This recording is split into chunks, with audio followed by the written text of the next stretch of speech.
Assalamualaikum, salam ternak Indonesia. Jangan lupa berdoa sebelum bekerja. Semoga sapi kalian sehat dan gemuk sedulur.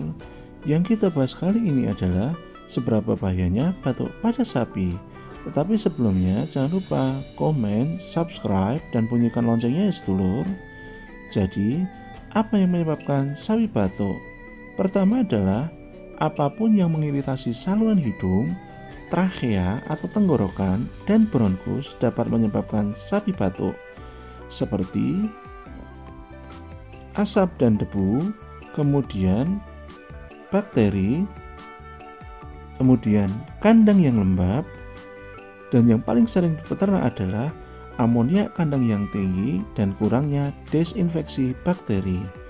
Kedua, kondisi batuk pada sapi dewasa sering disebut sebagai penyakit saluran pernafasan atas atau disebut dengan ISPA.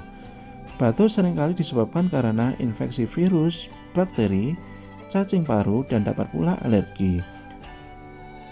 Batuk yang terlalu lama akan menyebabkan pneumonia atau radang paru dan pleuritis atau radang selaput paru. Apa gejala penyakit pernafasan? Yang pertama adalah suhu yang tinggi atau demam. Yang kedua, keluarnya cairan dari hidung atau mengiler. Yang ketiga adalah nafas terengah-engah. 4. Batuk. 5. Mata sayu. 6. Muka pucat. Yang ketujuh, sapi sering terdiam. Umur berapa sapi rentan terserang batuk? Batuk dapat menyerang berbagai jenis umur sapi, tetapi yang paling sering adalah ketika umur sapi masih pedet atau anakan, dikarenakan kondisi imunitas yang masih rentan, sehingga disarankan pedet harus minum susu secara sempurna atau susu kolostrum untuk meningkatkan daya imunitas yang baik.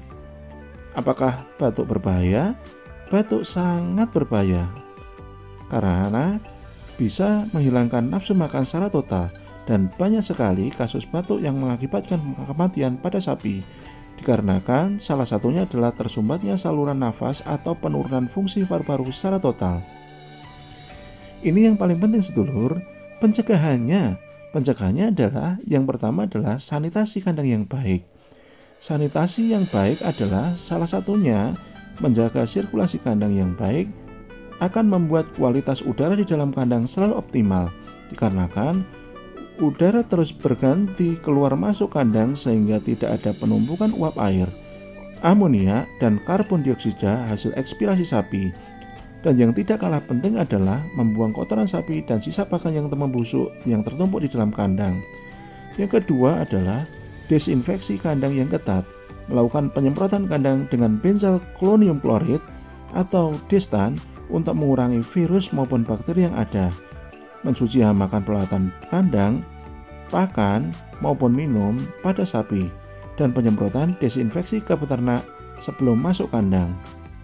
Kemudian yang ketiga, menghilangkan zat-zat yang mengiritasi tenggorokan sapi. Seperti halnya tadi, pengasapan yang berlebihan pada kandang sapi. Yang kedua, mengurangi debu reruntuhan jerami kering. Yang ketiga adalah menghilangkan zat-zat dengan bau yang menyengat, amoniak dari kencing dan kotoran sapi. Kemudian, penanganannya sedulur, berikan penghangat tubuh dengan mengoleskan minyak kayu putih atau dapat juga sarutan jahe. Kemudian, dan jangan lupa, karena batuk merupakan penyakit yang serius pada sapi, sehingga diharapkan ada pemeriksaan ke dokter hewan sebelum terlambat untuk mengurangi diagnosa apakah atau peneguhan diagnosa apakah mengarah ke virus, bakteri, parasit, ataupun hanya alergi saja. Jangan sepelekan batuk pada sapi ya sedulur.